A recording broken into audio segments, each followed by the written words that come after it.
I was thinking, what could I share with our Seven Insider community from a more technical side? And I'm a photographer, as all of us here, but I'm also a little bit of a geek. I like to play with stuff, and I have lots of gadgets around me. And when the pandemic has started and we all had to move to this environment, I was thinking from the very beginning how to make it more convenient for me, how to make it better. Of course, as many people, I didn't have a space prepared for such interaction before, and I used this occasion to think about more. I was planning this meeting more as a workshop setting, so don't expect me to be presenting fluently every single bit of it. I'll try my best, but there's lots of things that can go wrong. You know, my aim was to use Zoom in this way as I do now, but to get you through my way and hopefully to help you make your appearance better or the way you will feel more comfortable with, I need to go back to the very first Zoom call I ever had. And as many of the calls down there, it was this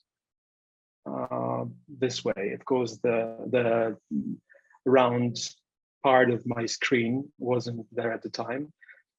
This is just to show you my actual setup when I am talking to you through the camera. So I'm right now using what most people are, their built-in camera in their laptops. And I was wondering why I look better than the camera, actually, because I still kept the light on.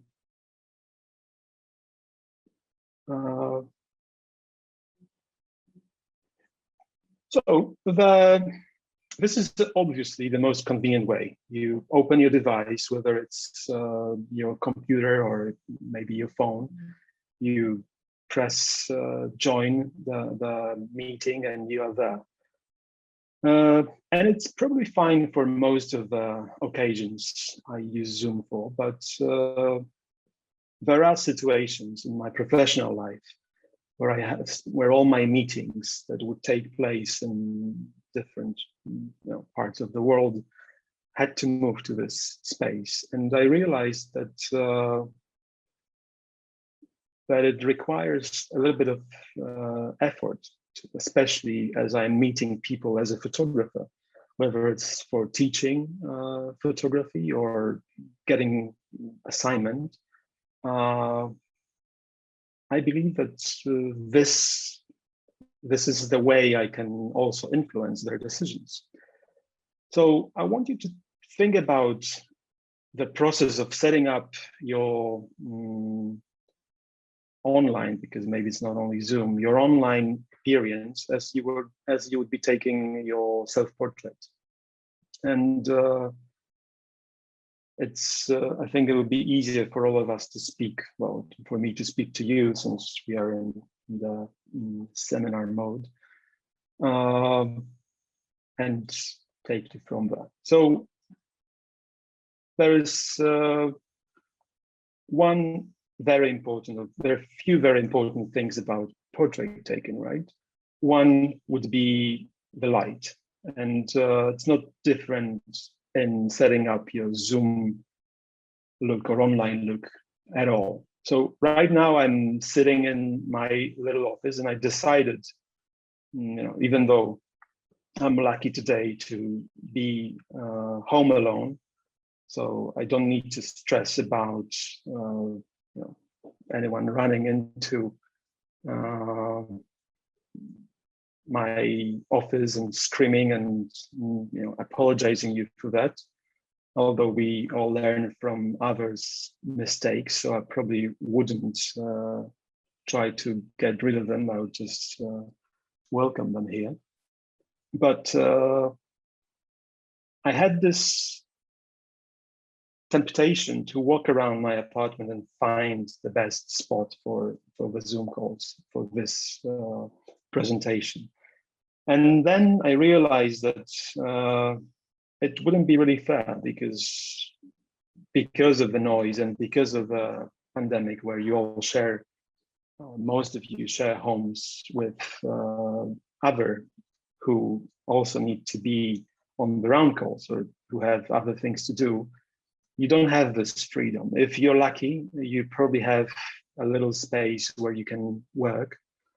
And I'll try to do the whole presentation from my own little office here.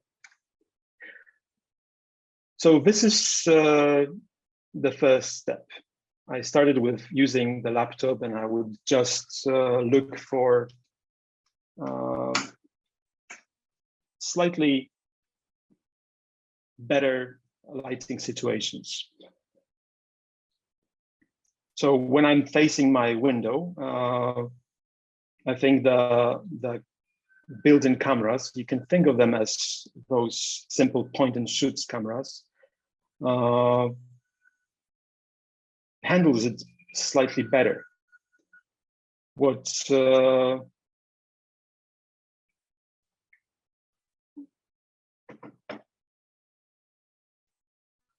of course, it's not only about light. So the biggest disadvantage of laptop, because you can walk around your apartment and find this beautiful natural light and great window, but what's the problem with it is that the camera usually sits too low in relation to your face. So people started with coming up with different solutions to that problem, and books seem to be the most common choice. And what it does, I have a little box that will do the similar trick. It elevates the camera to the much preferable angle for a portrait and also for the call. It also depends what kind of the call you are joining, but if it's just a conversation you will be having, that's probably good enough. If you will need to use your laptop, that I think makes it a bit more difficult. You suddenly have to raise your hands, and it's depending on what you do, but it's definitely not the most comfortable way to work. So when I started with both of these ideas, that first of all I need to elevate my computer, and then just to have the camera facing me, and then to find the space or the place within my office to have the best lighting, I realized that the smartest way could be trying to use one of the cameras I already have as a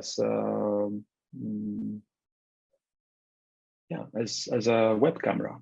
There was a time when it was super difficult to buy something that was designed to be a web camera.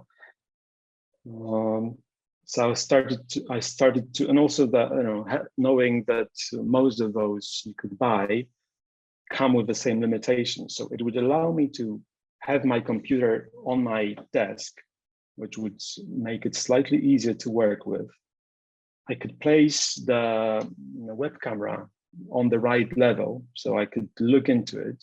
But then if I want to look at others on the screen, I would continue look like I'm looking down. I would never have something like an eye contact, if that's even possible on the Zoom call. So I started experimenting with the cameras I already have. And one of the solutions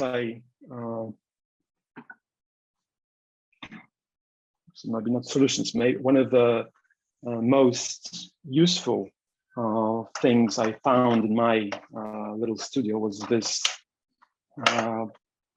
laptop stand. It's a laptop adapter for a tripod that you could place anywhere and have your laptop as high as you need and pretty much everywhere you may need that. And then I started placing, so again, just to trying to put things straight. So I realized I won't be able to achieve the ideal situation where I can work on the computer and look straight comfortably. So I have it on my desk and look straight into the camera.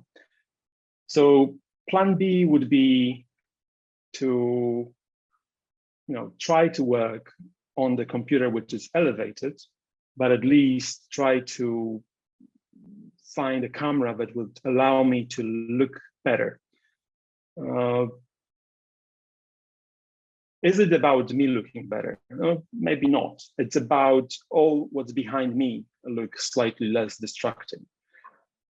And the thing about the small FaceTime cameras and the other web cameras is that they have almost full depth of field. So anything that's behind me, it's either coming out of my head or it's surely clearly visible.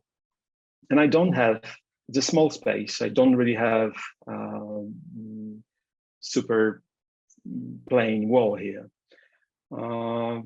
So I decided to use the main feature of the DSLRs or the cameras, which could serve as a web camera, shallow depth of field, and also the ability to change lenses, which also allow me to control the image better. So I'll be showing you the ways I started connecting them. And also you'll be seeing the camera right away. I'm using Canons. I'm also Canon ambassador, but any camera will work for that. And at the early stage of the pandemic, it was problematic to find a solution for every camera. And nowadays, every brand figure out the way to connect their own cameras to the computers. But there are multiple ways to do that. One of the things that you can look into is to try to find a software for your camera that will allow Zoom to see it as a separate input camera. If that's not the case, it's usually connected via USB cable. If that's not the case for your camera, you can look into something like this little tool. This is called HDMI Video Grabber. It looks like many of those connectors you probably already have, but it acts quite differently. So if you use one of those, which allow you to get the HDMI line out, this will not help you to use your camera as your input source. So the video grabber is needed for those older cameras that you wouldn't have software to connect them via USB.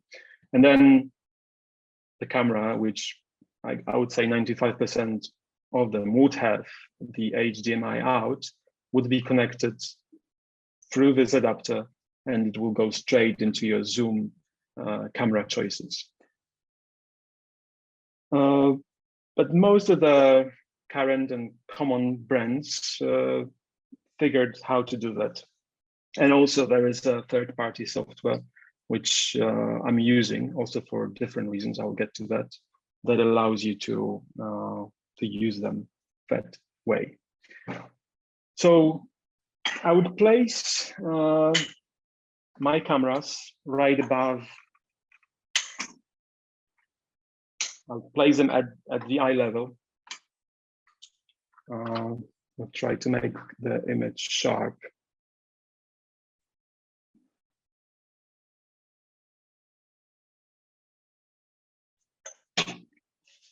I'll place them above my my temporary table here, and then if I don't disconnect all the cables, there's plenty of them, I would tilt the screen as much as possible to pretend that when I'm really looking into the camera or looking down at the screen, I still have a little bit of an eye contact with you. And this was the solution that I would, and of course I would just show you the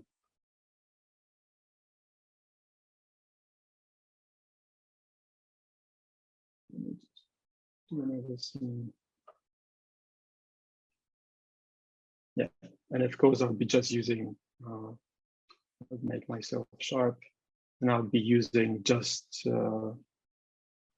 this to present or to talk, to meet people. But it didn't really work for me because most of the situations I meet people on Zoom is when I teach. And when I teach, there is, again, two limitations to the calls, which may refer to some of you as well.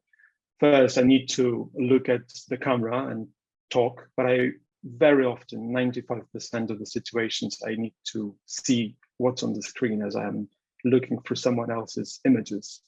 And as I believe, people forgive all the technical difficulties, like you are forgiving me all them now. I decided that I want to make it comfortable for me, because I also realized that I cannot be guaranteed a quiet space when I need it. I work in different time zones, so sometimes my family is busy around here, and as you see, the image or the scene I chose for my home office faces right out at the space behind me where people would normally walk, and I would need to take care of their privacy and warn everyone, and I have small children, which would be very difficult to explain why we can't do things they normally do. So I decided to find a different space specific for my teaching, and this space was not very interesting. I used it before as a storage room, so it didn't have anything that would help me on this, decoration wise. It would help me on those calls. The windows were tiny, but it was a must because of the sound, which is also very important. So I came up with a solution. It's not that I found it out, but I tried to find an affordable way of creating a teleprompter. So there are, as probably all of you may have seen how it works. I'll also walk through it a little bit. The teleprompter is a device that allows people, mainly on TV, to read, or candidates recently as well, to read what they have to say on the screen when they actually look straight into the camera. It seems like the eye contact in this world must be very important, as they came out with such a solution for TV. But if you look into the professional devices, which probably I could, excuse as a photographer and a filmmaker, I didn't feel that the way they are built would be ideal for the use I need. And try to show you. Oh, not this. Well, have you seen this? Yeah, I'm sure you've seen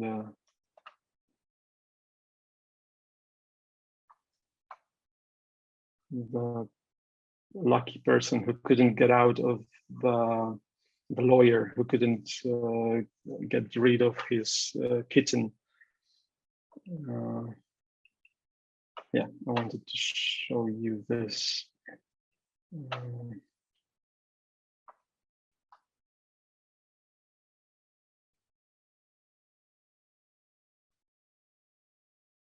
Yeah, I'm sure you've seen this this lawyer before.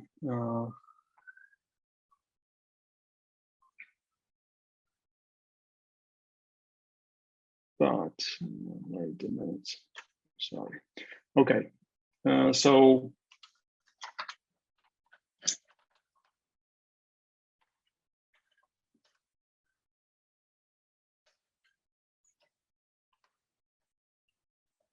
I didn't actually want to show you the lawyer, but the PDF. Yeah, this was the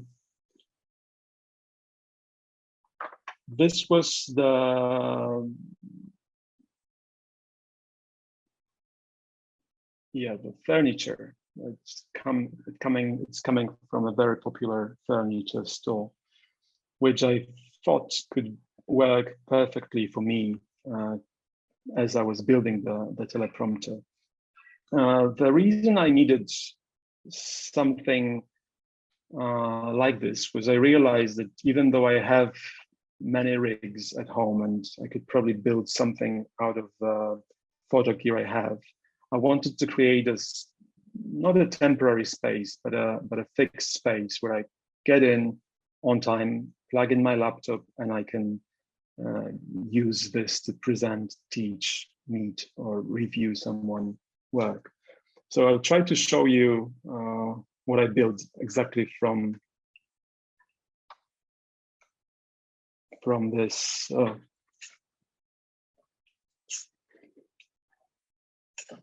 Exactly from this case.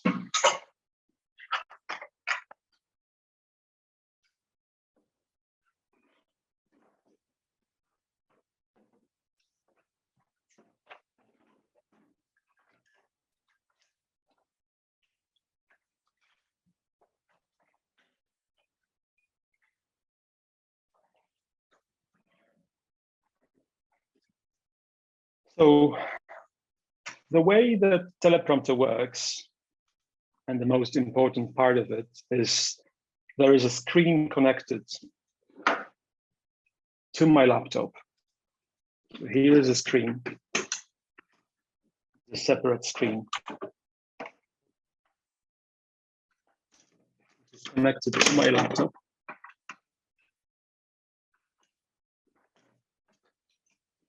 I shouldn't be disassembling it now, but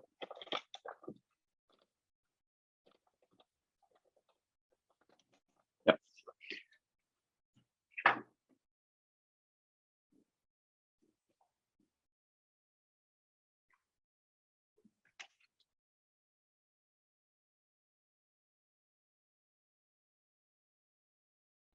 So there's a screen which is connected to my laptop. The very important part here was that the screen had to have possibility to flip the image both horizontally and vertically. So I see, the image I'm looking at 3 times, pretty much.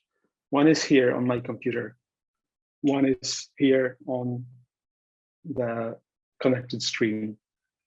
And the third one most important for me is on the semi-reflective window, which is placed at the angle here. Behind this window, there is another camera.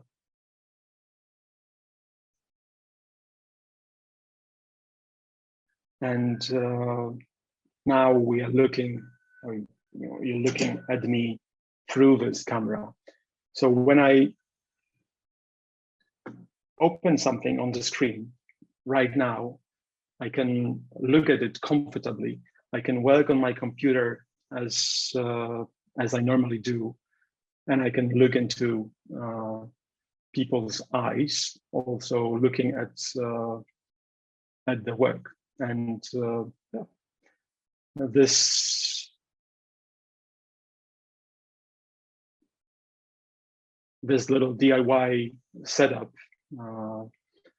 seemed to be something I would recommend to anyone who have to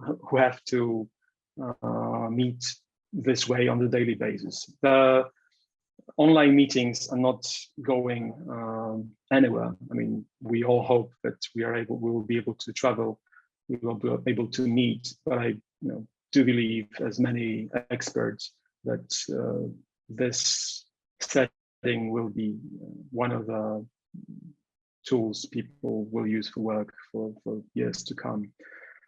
There were so many things I wanted to tell you, but of course, because going through this process, I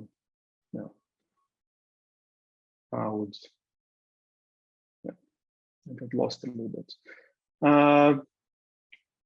So I mentioned about the software. There are quite a few choices when it comes to when it comes to using a software that allows you to connect your DSLR as a webcam, and also help you when you present. So, as you noticed, when I could, I was switching between my views quite quickly, which of course didn't happen just by changing the cameras in the Zoom or by unplugging cables. It's one of those softwares. I'm using the one called Ecamm Live, which allows me to set up different scenes, also with PDF presentations, and allow me to jump between them quite easily. It also allows me to record my screen. So if someone is thinking about building their own teleprompter, but maybe not convinced because the number of the online meetings, or the character of them doesn't seem appropriate for such a project, even though it's quite a small one. In this time, there is also another demand that I found it very useful. So there are events we could not get to, and people ask you as participants to record some yourself, inviting them to other online meetings. And I realized that even if I will partially use that prompter for those occasions, it was worth building it. I'll try to switch again to this camera here, because I also wanted to tell you about one feature which I included in my prompter. So the little, I lost the word for this piece of furniture, it's probably a little table, that's what it is, allowed me to place also the light panel above the, of course, will not work.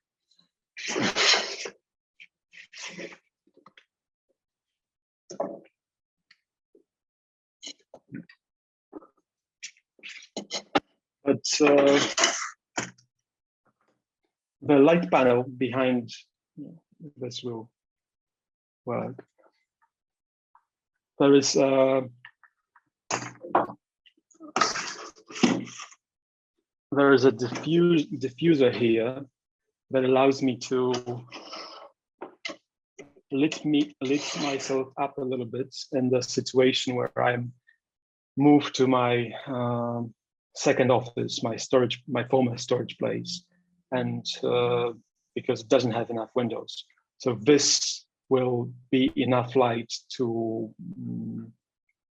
make me look like I'm actually somewhere with enough light coming.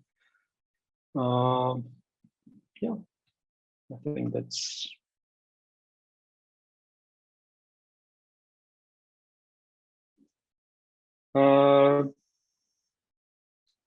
So now let me try to summarize all these.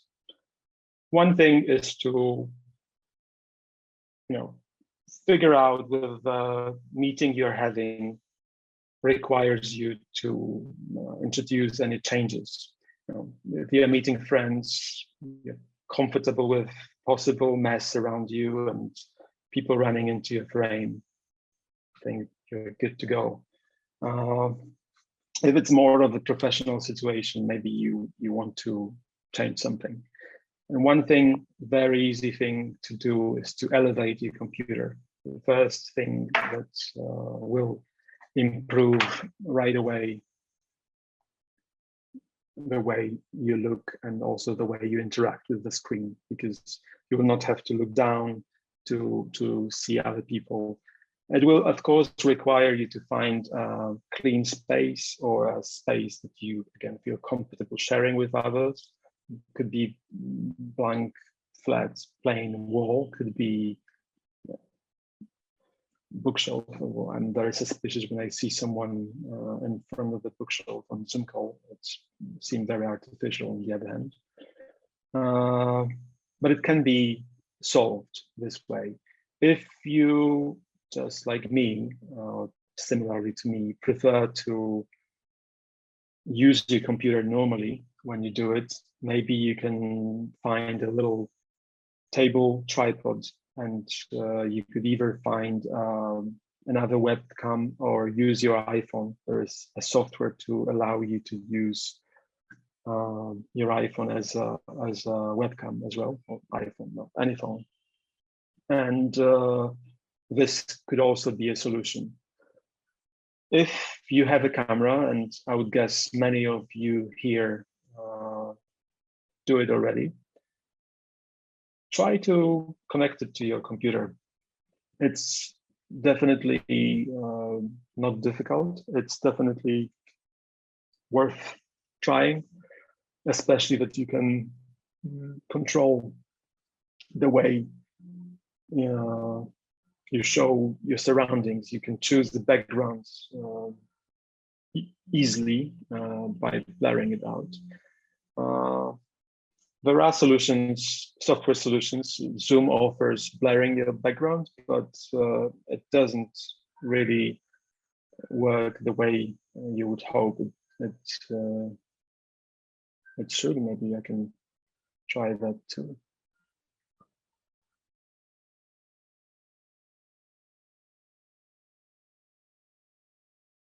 Yeah, so it's pretty good. Again, it looks artificial. It's pretty good when you don't move a lot and your hair is clean. But if you're up to using any of those digital filters, it will work much better if you actually do use a green screen and don't wear anything green on yourself. But yeah, I think that if you're having a meeting as a photographer, people will appreciate your effort from the very beginning. I actually had a situation where we were applying for a film fund with another filmmaker, my friend, and because the film we were pitching was going to be black and white, we both decided to show up this way, and I believe we got the fund because the film is good. But the first questions that probably took time, or possibly more difficult questions, were about the setup. People were very, after a long day of seeing people the same way, they saw someone who actually made an effort. And I think that allowed them to remember us in a better way. So yeah, if you have a camera and you have a very important meeting and you're willing to experiment a little bit, I would suggest you try that. I guess we can see if there are any specific questions that maybe will allow me to say all the things that I forgot in this meeting. But if in the meantime, when I'll be going through them, I'm sure I'll tell you a little bit more as well. So one of the things, there are also situations where you can join meetings and even lead them on your phone. And when you do that, I would say the most important part is to find a even simple solution that will allow you to have hands-free operation of your phone. And I got a holder for the phone, which is very, I guess, regular. I'll switch to, this shallow depth of field is quite annoying. I'll switch to this. Look, so it seems like an ordinary phone holder for tripod, but it also has another screw for the light,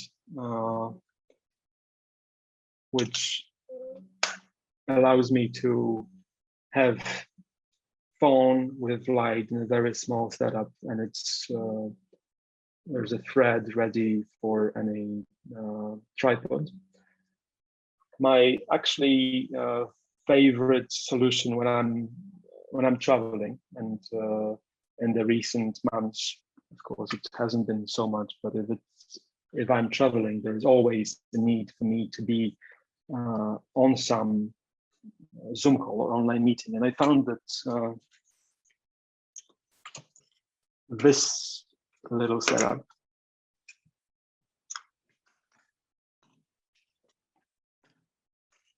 is my go-to solution. That's a window rig that allows you to, it's quite hard, as you could probably hear me trying to take it off my window. This solves two things. First, it's small. It's not a full-length tripod, but because it's a window rig, it solves the lighting situation right away. So wherever you are, given that you have access to internet, you can place it on the window. If it's later at night, you can use the window just as a tripod, but there's always sunlight coming in, and use any small light or LED panel to lit yourself up a little bit. It's too much. And this is a really good solution. Another inexpensive part to that system would be this very small rig. So this would allow me to use a similar LED panel if I want to create more of a TV look with some kind of hair light or kicker light, I can place it almost on any metal surface, and there's a big chance you'll find it anywhere. So, yep. So these are the tools I would definitely recommend if you think you might be also using, even though you are dedicated to look professionally, you may be forced to be using your phones and computers on the go. Every photographer has, I want to think they do, has lots of rigs and holders and clamps that you can use either for your lighting or for as a camera stands or desk stands. So this shouldn't be a new investment. Yeah. Gianna, can I see if there are any questions? You can. If you go to the Q&A at the bottom, you should see 3 questions that just came in. Yeah. Ciao, Maciek. I didn't hear the name of the software you mentioned allows you to use. Yes. So the software I use, it's called Ecamm Live.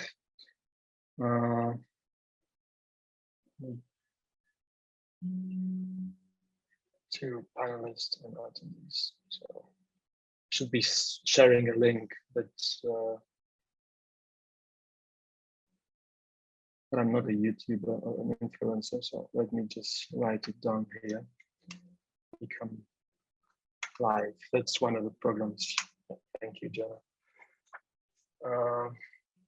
Another question is, can you say when this Zoom presentation will be repeated? Well, hopefully never. But as all of the presentations, they stand, they are accessible online. And maybe one day we'll put it in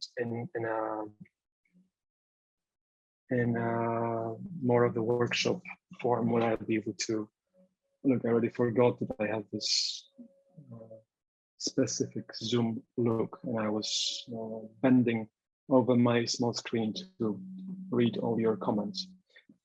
Yeah, much more comfortable. How do you keep the interface as clean as you have it now? With only the chat raised hand. I guess it's a question more to Gianna. I think whether it's what is this Zoom presentation called? This is a webinar. Yeah, this is a webinar, which is different than a meeting. Yeah. So this doesn't allow many participants. I mean, it allows, but it can be limited. So you don't get you don't need to ask other people to mute. And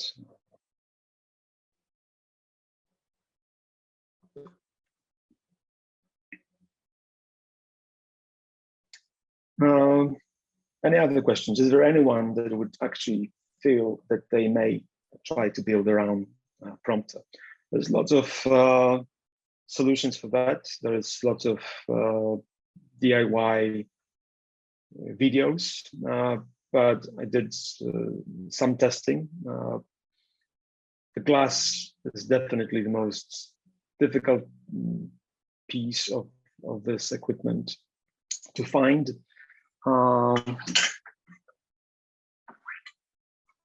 You can try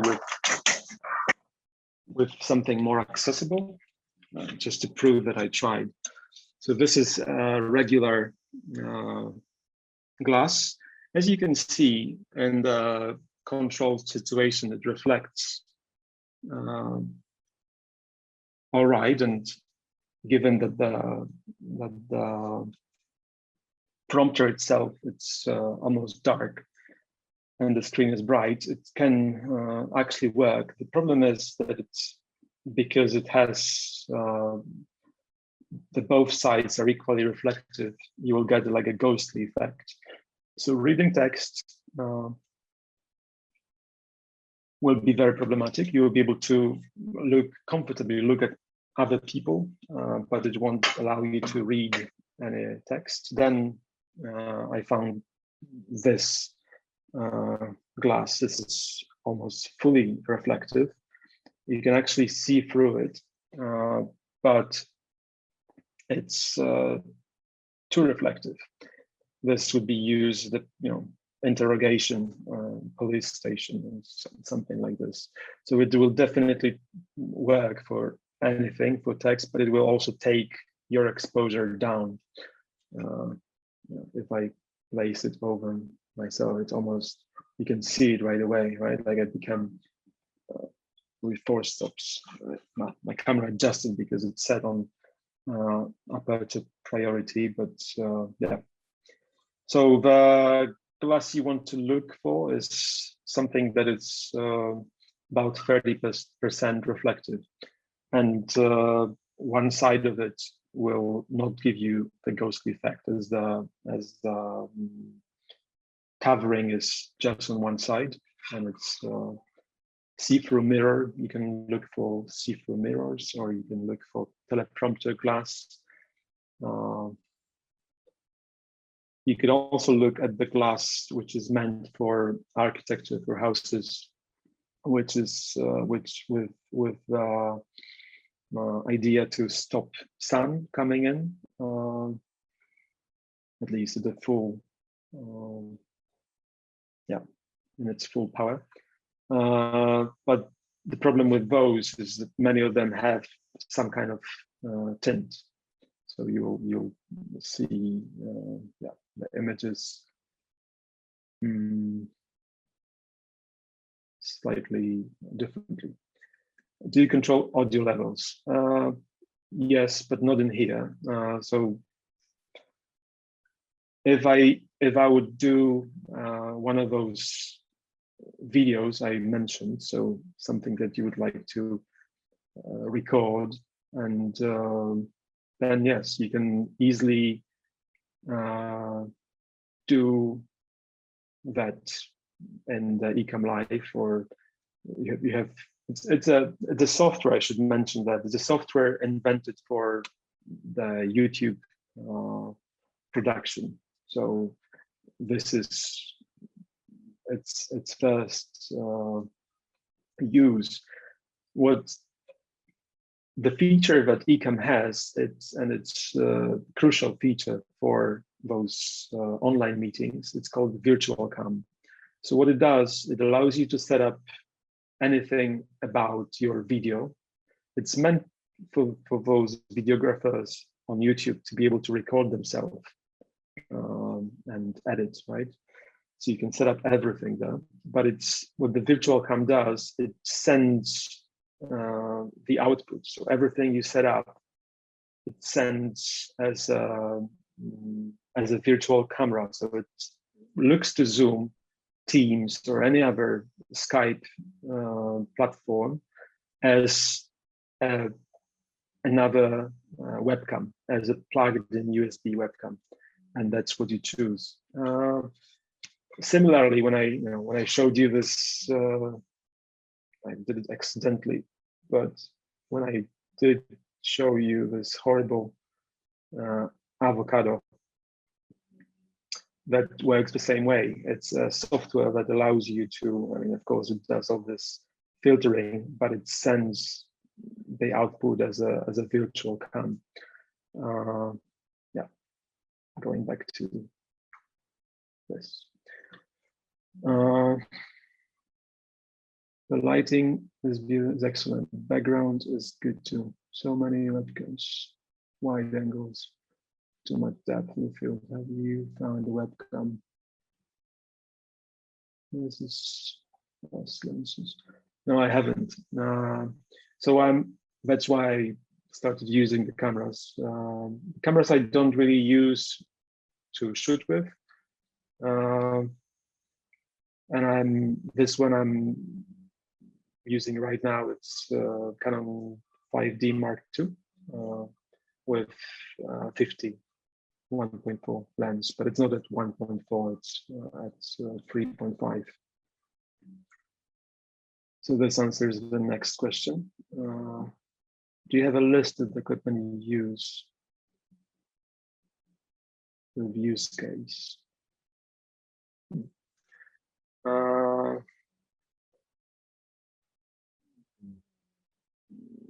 Not really, but it doesn't. Oh, I mean, I could do it, but it's all of those things I mentioned have so many different producers, and I wasn't able to test them all, of course. Not even though it may look like not. That's not what I do. I wanted to share my own experience, but it's so you need only a few things. If you own a camera that allows you to connect via USB, you need a USB cable that comes with the camera, or the same type. It doesn't have to be exactly this cable. And you need to have this kind of port in your computer. It's important because actually only the newer cameras have the USB interface, USB-C, that my laptop allows. So you need some connectors. That's all you need. And then for every camera, that's why the list will be complicated, because for every camera brand and every model, you would need a firmware coming from the camera producer. So this would be you can just, the easiest way would be to find something specific for your camera. And then the screen, I was looking for a screen that has this feature of horizontal and vertical flip. If someone is using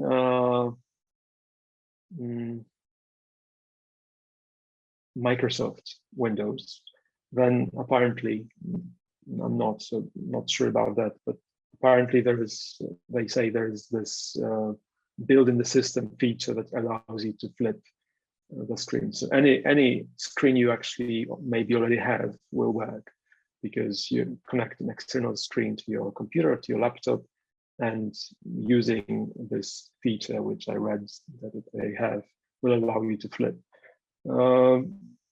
For OS X, there are software that can do it, but software that does it on the top of the Zoom and an eCam, it's quite heavy for the computer to handle. So I decided I need a screen that has this feature built in.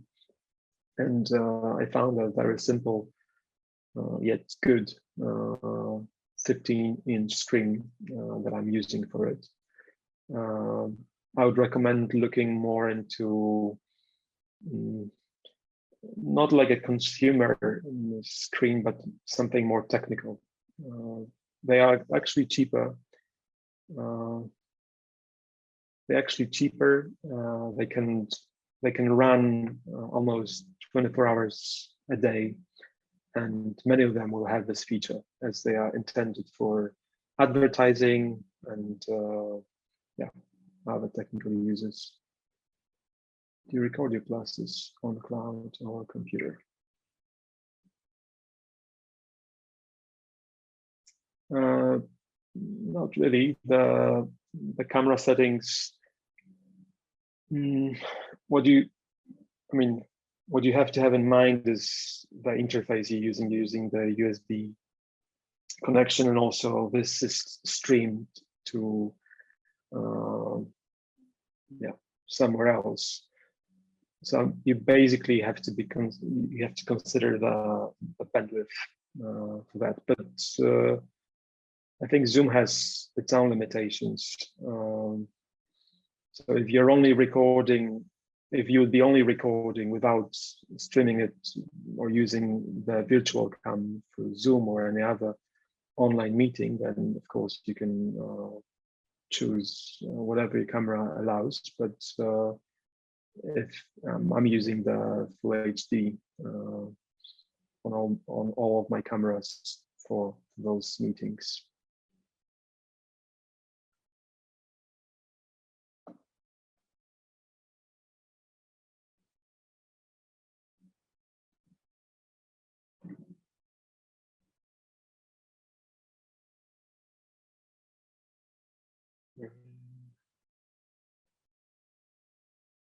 Are there any other questions?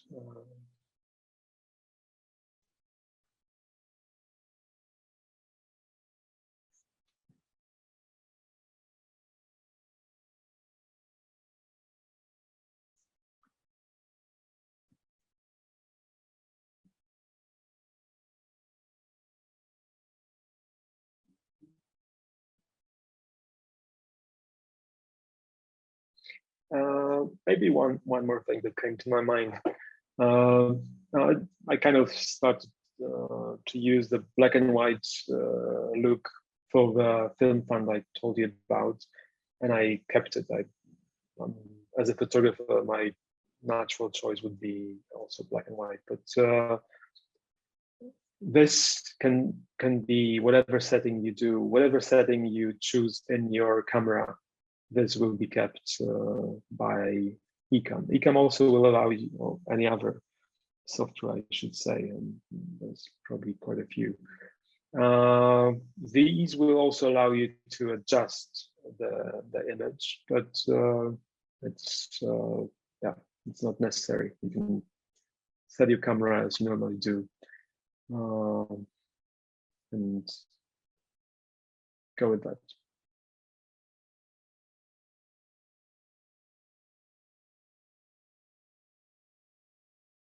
Have we discussed the choice of mics?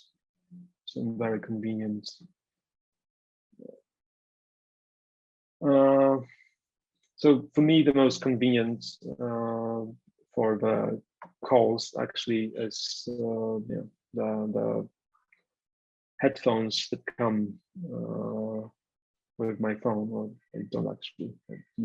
That I use for my phone. Again, it's probably because I was looking for a solution that maybe it's the next step.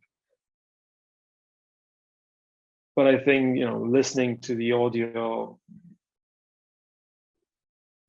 this way is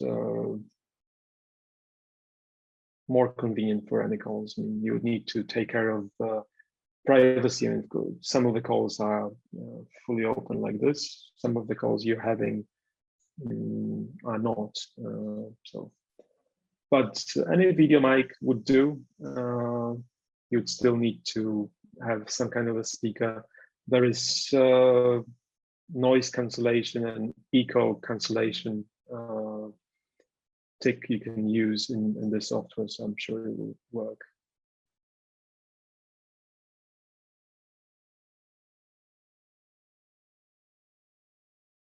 Yeah, I would say the same choice as for your videos. If it's really important, you can really use the same mics that you use for your video recording.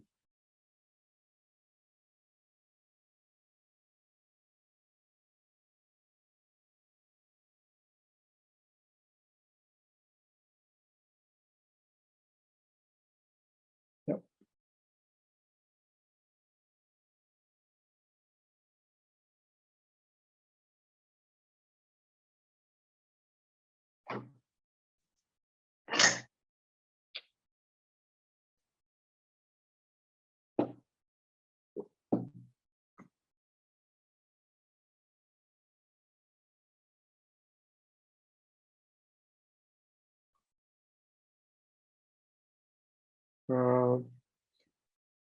Gianna, do we wait for more questions, or should we summarize? I would, and if anyone has any questions, additional questions that they didn't think of, they can email insider@7photo.com and I can pass them on to you. I'll put that email in here in the chat.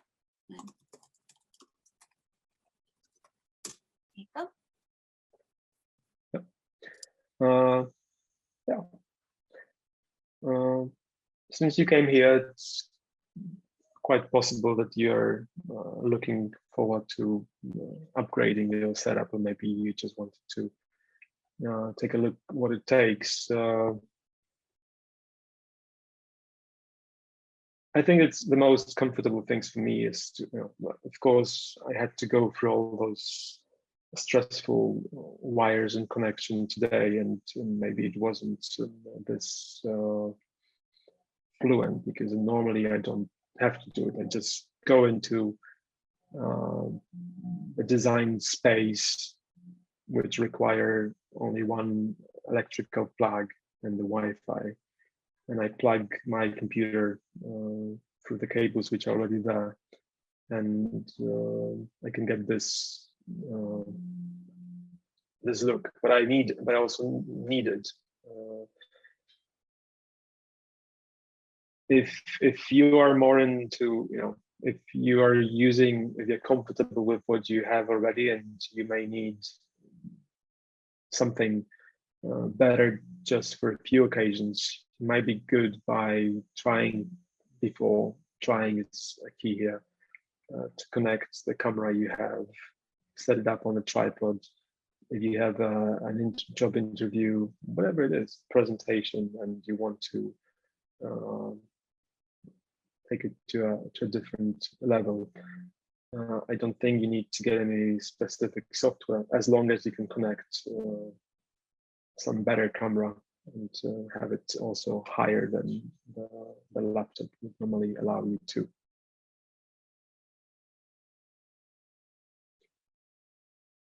So all the other questions, please email insider@7.com.